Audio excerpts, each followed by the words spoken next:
So guys आज की इस वीडियो के अंदर आपको पूरा डिटेल में समझाने जा रहा हूं कि अगर आप कोई प्रॉपर्टी परचेज कर रहे हैं तो उसके अंदर कितना कैश आप दे सकते हैं या फिर ले सकते हैं। गाइस वीडियो बहुत ज्यादा इंपॉर्टेंट हो रहा है, वीडियो स्किप नहीं करना है, एंड तक देखना है। नमस्कार, मैं दीपक बैसला आपका स्वागत करता हूं हमारे यूट्यूब चैनल पे।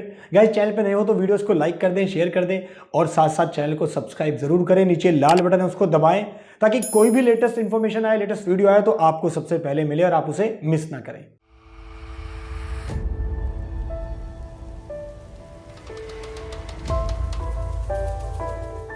अब मैं बात करता हूं कि अगर आप कोई प्रॉपर्टी परचेज कर रहे हैं या सेल कर रहे हैं, दोनों के पॉइंट ऑफ व्यू से बात करूंगा, बायर के पॉइंट ऑफ व्यू से भी और सेलर के पॉइंट ऑफ व्यू से। या तो आप कोई प्रॉपर्टी बेच रहे हैं या प्रॉपर्टी खरीद रहे हैं, तो उस केस के अंदर आप कितना कैश ले सकते हैं।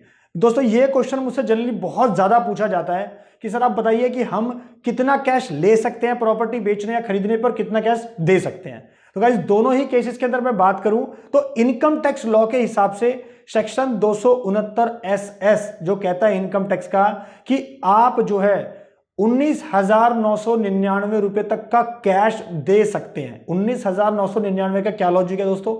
20,000 रुपए के बराबर या उससे ज्यादा का कैश देना आपको अलाउ नहीं है। इसका मतलब 20,000 रुपए के बराबर या उससे ज्यादा का इनकम टैक्स लॉ के हिसाब से आप ना तो कैश दे सकते हैं किसी को, ना ही किसी से कैश ले सकते हैं। इसका मतलब कितना दे सकते हैं? आप 19,999 रुपए तक का कैश दे सकते हैं अगर आप कोई भी प्रॉपर्टी परचेज करते हैं। आप कैश ले सकते हैं अगर आप प्रॉपर्टी कोई भी सेल करते हैं।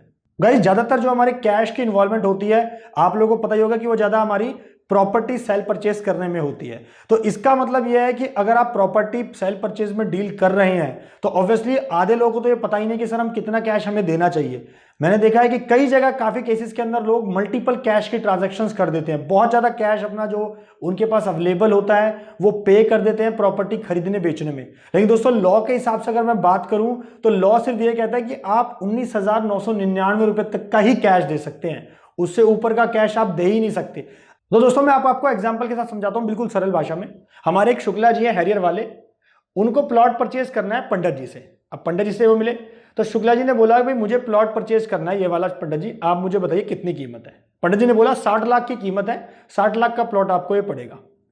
शुक्ला जी ने बोला ठीक है जी, मैं जो पेमेंट आपको दूंगा मैं 59,90,000 तो चेक के थ्रू दूंगा अपने अकाउंट से, अपने जो भी मेरा अकाउंट होगा, कंपनी का हो या सेविंग हो, आपको चेक के थ्रू जो मैं 59,90,000 दूंगा और बाकी जो 10,000 रुपए मैं आपको कैश दूंगा।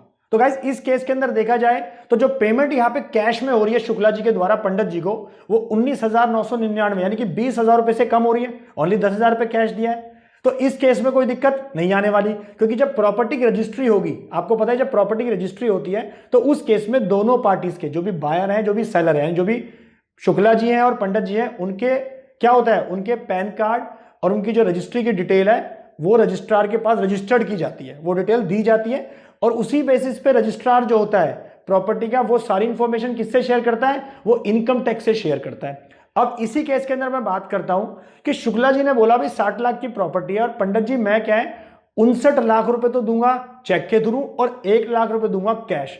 तो गाइस इस केस के अंदर जब कैश दिया जाएगा तो जैसे मैंने बताया कि वो सारी इंफॉर्मेशन की पैन नंबर वगैरह सब अपनी डिटेल देते हैं जहां पे प्रॉपर्टी की रजिस्ट्री होती है, तो रजिस्ट्रार क्या करता है उसकी सारी इंफॉर्मेशन जो है इनकम टैक्स डिपार्टमेंट से शेयर करता है कि शुक्ला जी ने 1 लाख का कैश दिया, पंडित जी ने 1 लाख का कैश लिया।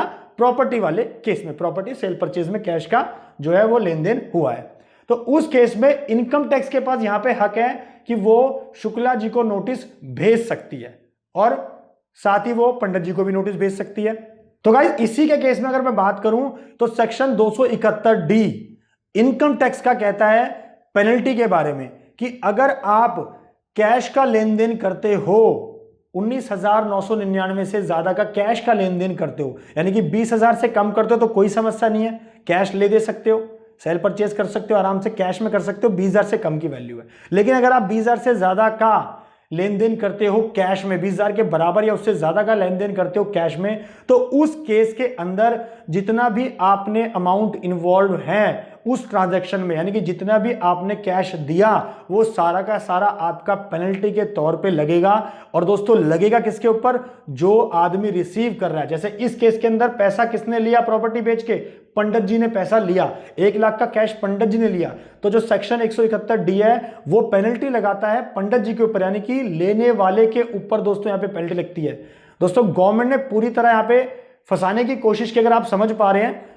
जो इंसान प्रॉपर्टी ले रहा है, यानी कि जो पेमेंट कर रहा है, उसके ऊपर पेनल्टी ना लगा के जो अमाउंट ले रहा है, यानी कि जो पैसा रिसीव कर रहा है कैश में, उसके ऊपर पेनल्टी दोस्तों यहां पे गवर्नमेंट ने लगाई है। इसका मतलब यहां पे पंडित जी को 1 लाख रुपए तक की पेनल्टी लगेगी और उनको वो जमा करानी पड़ेगी। सो गाइस, किसी के बहकावे में ना आए कि अगर आप कोई भी प्रॉपर्टी परचेज करते हैं, उसकी रजिस्ट्री कराते हैं प्रॉपर कि भाई आप 2 लाख का कैश दे दो या 4 लाख का कैश दे दो, लॉ के हिसाब से आप 19,999 तक का ही कैश दे सकते हो प्रॉपर्टी सेल परचेज करने में।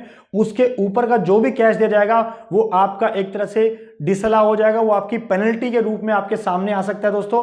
और ऐसे लास्ट ईयर्स के अंदर काफी सारे नोटिस गवर्नमेंट के द्वारा, यानी कि इनकम टैक्स डिपार्टमेंट के द्वारा भेजे जा रहे हैं लोगों को जिन्होंने कैश के अंदर डील करा है प्रॉपर्टी सेल परचेज के अंदर। अब मैं बात करता हूं कि इसके अंदर बचने का क्या उपाय है। यानी कि अगर आप कैश के ट्रांजेक्शन कर रहे हैं, मान लो आपको कैश देना पड़ रहा है, मान लो शुक्ला जी की बात करते हैं तो शुक्ला जी को 1 लाख कैश देना पड़ गया और पंडित जी को कैश लेना पड़ गया, तो इस केस में कैसे वो बच सकते हैं।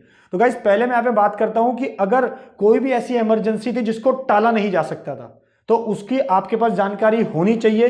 मान लो शुक्ला जी के पास कुछ अगर हम बात करते हैं जैसे कोरोना का टाइम था कि भाई पेमेंट करनी थी, कैश आ गया मेरे पास, तो कैश ही उसने आगे पे कर दिया, तो वो सब चीजें अगर इमरजेंसी की केस बात करते हैं तो वो सब यहाँ पे हम उनके बेसिस पे बच सकते हैं। और साथ ही अगर उनके पास कैश पड़ा हुआ है तो बेटर ऑप्शन हमारे पास क्या होना चाहिए कि उस कैश को वो अपने अकाउंट में जमा कराएं, और जो कैश उनके पास था वो उनके सोर्स ऑफ इनकम से था, यानी कि उसके एक जेन्युइन सोर्स ऑफ इनकम से उनके पास कैश आया था, उसको वो अपने अकाउंट में जमा कराएं और फिर अकाउंट से वो पेमेंट करें अपनी प्रॉपर्टी खरीदने और बेचने के लिए। तो दोस्तों देखा जाए तो इमरजेंसी वाले केस में आपके पास थोड़े चांसेस है कि आप legal notice of income tax से बच सकते हैं। बचने का मेरा मतलब है कि नोटिस अगर आपके पास आता है तो आप उसका रिप्लाई कर सकते हैं इस बेसिस पे कि कोई इमरजेंसी थी तो आपका उसके पास प्रॉपर प्रूफ होना चाहिए। अगर मेडिकल इमरजेंसी थी तो मेडिकल डॉक्यूमेंट्स आपके पास प्रॉपर होने चाहिए, लेने वाले के पास भी और देने वाले पास की क्या रीजन था कि उसे क्यों रिसीव करना पड़ गया कैश। कोई इस वीडियो से कुछ भी क्वेरी है, कुछ भी सजेशन है तो आप नीचे कमेंट बॉक्स में डाल सकते हैं, हमारी टीम आप तक पहुंचकर रिप्लाई करेगी। और दोस्तों इस वीडियो ने आपको कुछ ना कुछ इन्फॉर्मेशन दी होगी, कुछ ना कुछ सोल्यूशन प्रोवाइड किया होगा, इसलिए दोस्तों इस वीडियो को मेरी लाइक करें, शेयर करें और चैनल को सब्सक्राइब करना ना भूलें। नीचे लाल बटन उसको दबाएं ताकि ऐसे इन्फॉर्मेटिव वीडियो आपको टाइम पे मिलती रहे। Thank you.